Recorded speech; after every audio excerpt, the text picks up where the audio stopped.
the police officer then had asked the driver of the vehicle to step out of the vehicle so that they could work further to try to locate a driver's license.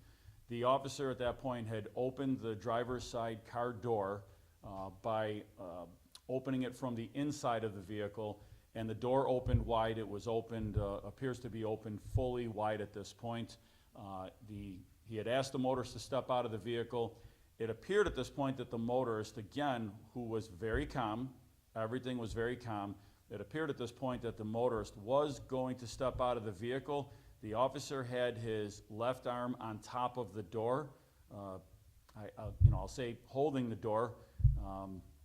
At this point, without any provocation, without any warning, the driver of the vehicle quickly put the car in drive and accelerated at a very high rate of speed. The officer who had a hold of the top of the door was unable to let go of the door, and at this point was hanging on the side of the vehicle with the door open. The speeds of the vehicle were in excess of 60 miles an hour, traveling about a third of a mile, continuing westbound. At several times in this very quick, short time frame, the officer said, "You're going to kill me, you're going to kill me," was pleading with him to stop. It appears as though while the officer was hanging on the side of the vehicle, again at speeds in excess of 60 miles an hour, it appears as though the officer was making some effort to try to get his foot in, to try to hit the brake to stop the car. And then at this point, again, watching the video, it appears as though the motorist had turned to the side and almost in a kicking motion, that we are at this point making an assumption. It appears as though that he may have been attempting to kick the officer off the side of the vehicle. The officer at this point drew his weapon, fired numerous rounds, struck the motorist of the vehicle numerous times. It appears at this point then the officer was able to get the car slowed where they both came out of the vehicle. The motorist sort of tumbled out of the driver's side of the vehicle. The officer tumbled off of the car, and the speed of the vehicle at this point was much, much slower. The officer immediately got up because the vehicle had continued going westbound on Kensington at a very slow speed at this time. Knowing that there was still a 6-year-old in the car, the officer immediately got up and started sprinting down Kensington Avenue westbound, chasing after the vehicle on foot. The vehicle came to a slow and finally stopped, bumping into the curb.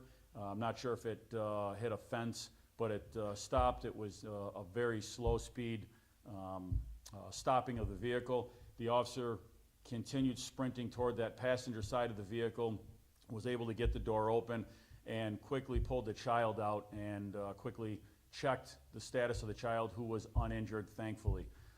This was an extremely rapidly evolving situation that showed absolutely no signs of anything going south, for that matter, during the entire length of the traffic stop. The traffic stop, by all accounts, appeared to be very routine, very professional, very courteous, and this was both directions, the officer to the motorist to the officer.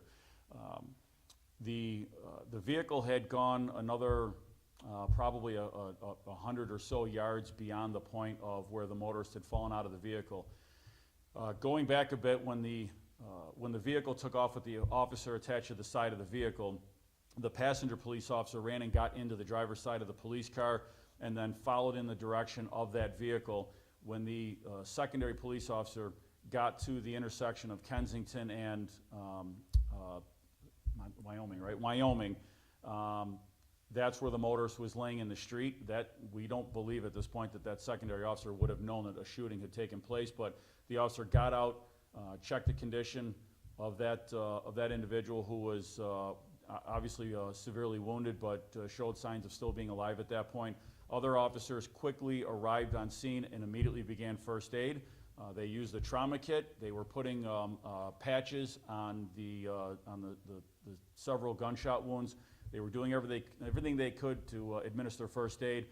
The original officer, who was at this point had been chasing after the car, running after the car to try to get to the child, during that was also calling out on the radio that shots were fired, that the suspect was down, that he needed an ambulance right away, and was calling for an ambulance. So there was a lot that was being done in this compact amount of time to get first aid and to get aid to that injured person.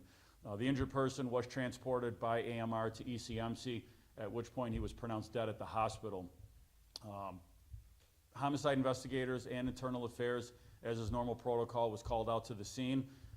The Attorney General's office, which again is by executive order, was also contacted by Buffalo Police. Those Attorney General's office investigators arrived at the scene and at Buffalo Police headquarters, working side by side with Buffalo homicide detectives. They worked with the investigators, obtaining information, obtaining evidence. They all simultaneously watched the body camera video. They were all able to see it for the first time together. The investigation is continuing. As the day went on today, a search warrant was written by homicide detectives, was reviewed, and was reviewed by the Attorney General's office, was presented to a judge. A search warrant was signed for the vehicle in question, which is not registered to the subject in the vehicle, and a loaded 9mm Taurus handgun was located underneath the driver's seat just a few hours ago, maybe about an hour and a half ago or so.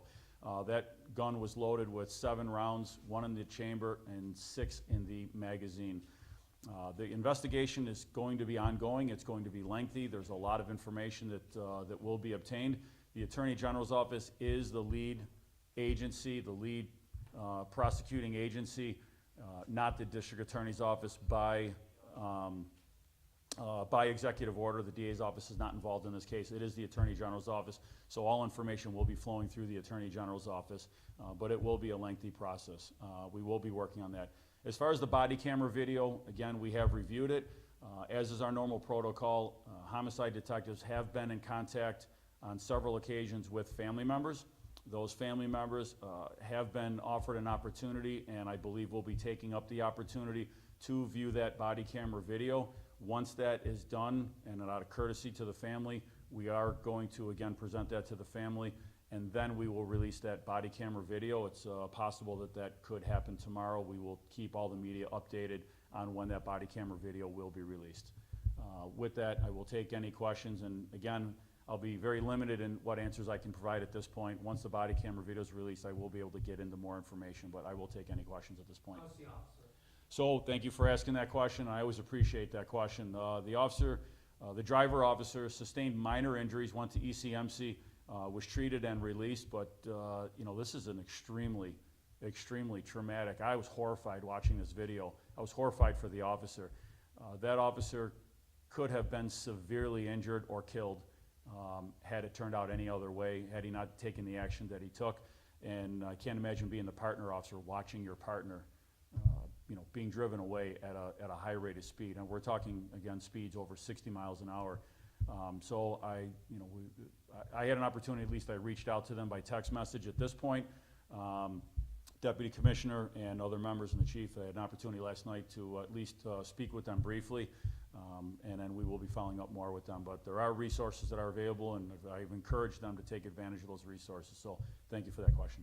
Can you talk about the identities of the people involved? So once the body camera video is released, we will release identities. As is our normal protocol, we typically wait about 24 hours before we release names. We want to give families an opportunity. I know some of the media has already put out an identity. We did not release that. That's up to family members or friends if they want to release names. But once the body camera video is released, then we will release identities. Can you talk again? Also, the officer was holding on to the roof? No, so. How is he hanging on? Well, I can only go by what I saw in the video at this point. We have not interviewed the officers yet. And there's legal reasons why interviews with the involved officers have not occurred yet. However, when the officer opened the door was wide open, and the officer stood to the side to allow the motorist out of the vehicle, and it appears that he just had his arm and his hand on top of the door frame of the vehicle when the vehicle accelerated immediately. And at that point, it's just reaction, I think, to hold on. I don't know if he was dragged or if he was able to get his foot onto the door frame of the vehicle. So again, that's something that we'll be able to determine at a later date when interviews are conducted with the officers. In that officer's video and the other officer's body cam, they were both on? They were both on. They were on just as the vehicle, as they made the decision to pull that vehicle over. When they engaged their lights, that video was running from that point on. So we have everything captured on video. And I can't speak highly enough of the importance of body camera video and having body cameras, officers using body cameras. This tells it tells not the whole story, but it tells a significant amount of a story. It allows the police department to be very transparent, and it allows everybody to see exactly what happened within the confines of that video. Of course, interviews, detectives will be looking for other surveillance videos. They're doing video canvasses, they did, and we'll look for any other angles of everything else. We're putting a whole story together, if you will, but I just can't stress enough how important body camera video is and how important it is to have it on as soon as humanly possible before an interaction begins. I know you can't speak to exact identities, but this child who was in the car, was there some sort of relation there, or who was that? So the deceased is not the father of the child. Whether there's any family connection, I don't know exactly sure how that, what connection there is, but the child was reunited with the mother who lived very nearby relatively quick. And how was the child doing? The child was physically fine. You know, like I said, the officer's primary focus was that child. You know, the embrace that he put on that child, getting him out of the car and checking to make sure he was okay. You know, it's you know, very young child, but physically he was okay. And I hope that they will get some help for the child to help process this. And he fired shots, right, into, Yes. the child did not get hit, and then they both fell out? Once the vehicle was coming to a much slower speed, and I don't want to say almost stopped, but they had really come to a much reduced speed. The operator of the vehicle then kind of I don't say lunge, but kind of leaned out of the car, and they both came out of the car at that point, and then the car continued to roll down the street. And then it hit like the gate or something, It hit, yeah, it looks like it hit like a curb and then maybe into a fence, a gate, or something of that And nature. they both kept running? I'm sorry? And they both kept running, the wounded man kept No, the running? wounded man remained in the intersection. Okay. The officer got up and immediately ran after the vehicle to go to the child. Go ahead, Jesse. How many shots were fired?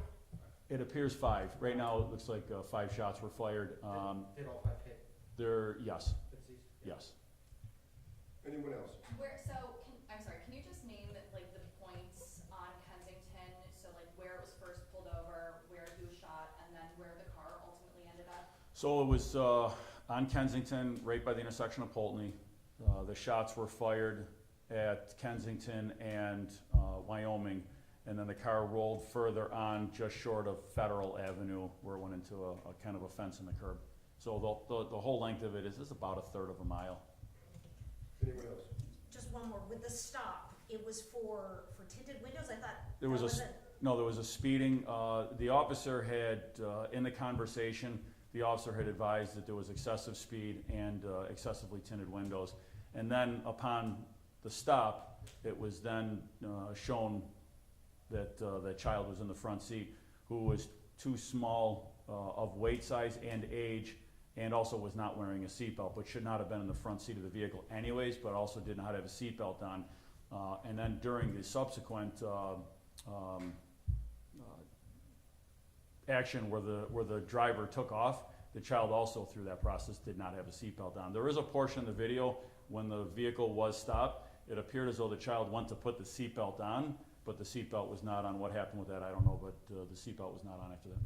Was that initial citation or belief the officer the excessive speed on Kensington or at a different point, or? That I don't know. So when the body camera came on, these body cameras have a 30-second buffering period. So you have to get, once you activate a body camera, everything from that point on, audio is on. But it goes back and it buffers 30 seconds back. So we can see them operating the police vehicle and driving. When that buffering period ends and the audio comes on, the officer is actually commenting about movement inside the vehicle.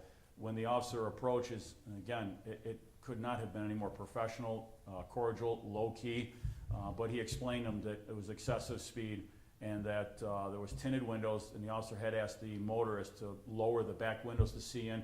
The officer immediately observed the young child and decided, well, you know, you can't you can't have a child like that in the front seat of the vehicle, especially without a seatbelt. In terms of time, how long was the officer hanging on to that car while it was moving? That's, I don't know, I didn't calculate, probably, I don't know, 15 seconds, 10 seconds, it was a very short amount of time. The entire time from when the body camera was activated until the conclusion was probably about less than 9 minutes. A little more body camera that went beyond that, but we're talking an entire interaction of about 9 minutes, maybe 8.5, 9 minutes. From the time they stopped. From the time the officer activated the body camera and the motors pulled over immediately for the lights, when the lights went on the police car. And what time was that? When it stopped? About 12:10 a.m., roughly, give or take. Okay, we good? Is it clear who the car was registered to? Like, We have that information. relation though? We have all that information. We're not gonna get into, at this point, we're not gonna get into identifying the registered motors, or the registered owner of the vehicle. Like, was it potentially stolen or? It was not stolen. Okay. The vehicle's not stolen. No. All right, thanks, everybody, I appreciate it. All right, thank you. Yeah, thank you.